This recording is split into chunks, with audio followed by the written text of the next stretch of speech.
इल्लल्लाहि व इन्ना इलैहि राजिऊन। नाज़रीन, एक इंतहाई अफसोसनाक खबर है, बहुत ही अफसोसनाक खबर है। तारिक जमील साहब जो हैं इंतकाल कर गए हैं।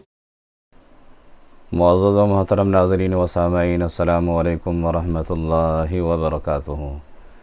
प्यारे नाज़रीन व सामईन, बेहद ही चौंका देने वाली ख़बर आफ़िरत की खिदमत में लेकर हाज़िर हुआ हूँ। ख़बर ऐसी है कि जब भी आप सुनेंगे तो आप भी चौंक जाएंगे। तो प्यारे नाज़रीन व सामईन, आगे बढ़ने से पहले, ख़बर शुरू करने से पहले आप तमाम का हमारे यूट्यूब चैनल अख़बारुल हिंद पर इस्तक़बाल है, खुश आमदीद है।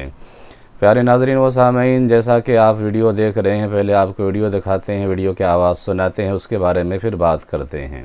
लिल्लाहि व इन्ना इलैहि राजिऊन। नाज़रीन, एक इंतहाई अफसोसनाक खबर है, बहुत ही अफसोसनाक खबर है।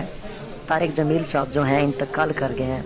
प्यारे नाज़रीन, जैसा कि आपने वीडियो देखा और वीडियो की आवाज़ सुनी, इसी तरह से जब पहली नज़र में वीडियो मेरे सामने से गुजरी और वीडियो में से आवाज़ सुनी तो मेरे भी औसान ख़ता हो गए कि कैसे हज़रत मौलाना तारिक जमील साहब दामत बरकातहुमुल आलिया का इंतकाल हो सकता है कि अभी कनाडा से चंद महीने पहले ही दिल का ऑपरेशन कराकर सेहत और आफ़ियत के साथ घर वापस लौटे हैं और फिर हज़रत वाला भी बिल्कुल सही सालिम है, तंदुरुस्त है। अचानक ये ख़बर कैसे सुनने को मिल गई? जब वीडियो मैंने देखा और वीडियो में से आवाज़ सुनी तो मैंने सोशल मीडिया के अकाउंट से और इस तरह से ख़बरों को छानबीन करना शुरू कर दिया और हज़रत मौलाना तारिक जमील साहब के जो ख़ास अकाउंट है, स्पेशल अकाउंट है, ऑफिशियल अकाउंट से है, उनको भी देखा। उनके साहबजादे मौलाना यूसुफ जमील साहब के अकाउंट को भी देखा, लेकिन वहाँ से कोई इस तरह की ख़बर नहीं मिली, बल्कि किसी एक और साहब ने बताया कि पाकिस्तान टेलीविज़न के प्रोड्यूसर तारिक जमील का इंतकाल हो गया है। तब जाकर दिल को करार आया, दिल को तसल्ली हुई कि जो पहली नज़र में जो आवाज़ मैंने सुनी थी और मैंने अंदाज़ा लगाया था कि हज़रत मौलाना तारिक जमील साहब का इंतकाल हो गया, तो यह ख़बर बिल्कुल गलत है।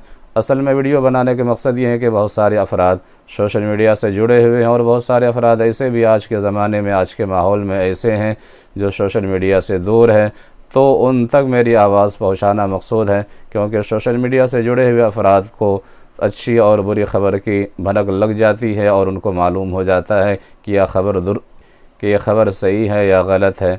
बहरहाल प्यारे नाज़रीन व सामईन, आपसे गुजारिश है कि आप चैनल को सब्सक्राइब ज़रूर कीजिए और वीडियो को ज़्यादा से ज़्यादा शेयर कीजिए। इसी तरह से प्यारे नाज़रीन व सामईन, जैसा कि आप स्क्रीन पर पीछे तस्वीर देख रहे हैं और जिस बच्चे को आप देख रहे हैं, एक ऐसा बच्चा है जिनकी आवाज़ सुनकर और जिनकी बातें सुनकर यकीनन आपका भी दिल भर आएगा। हमने और आपने बहुत सुना होगा कि स्कूल में पढ़ने वाले बच्चे और इसी तरह से मदरसों में पढ़ने वाले तालिब इल्म जब अपने असातिज़ा से, अपने टीचर से छुट्टी पूछते हैं तो कोई सबब और कोई वजह बताते हैं, बीमारी की वजह बताते हैं, या घर में कोई फंक्शन होता है, शादी होती है, वहाँ जाने के लिए छुट्टी पूछते हैं। लेकिन इस मासूम और छोटे से बच्चे ने अपने टीचर से छुट्टी पूछी है, उसे सुनकर आप यकीनन उस बच्चे को दुआ देने पर मजबूर हो जाएंगे। तो प्यारे नाज़रीन व सामीन, वीडियो का आखिर तक ज़रूर देखिए। बेटा, क्या नाम है तुम्हारा? फैसल। छुट्टी किस लिए चाहिए? नमाज पढ़ना है। नमाज पढ़ना है। कहाँ जाओगे नमाज पढ़ने के लिए? मस्जिद। मस्जिद। नमाज में क्या करते हो जाकर? दुआ मांगते हैं कि अल्लाह मेरा सब ठीक रहे, सबका घर बने, कोई का पिराज खाना।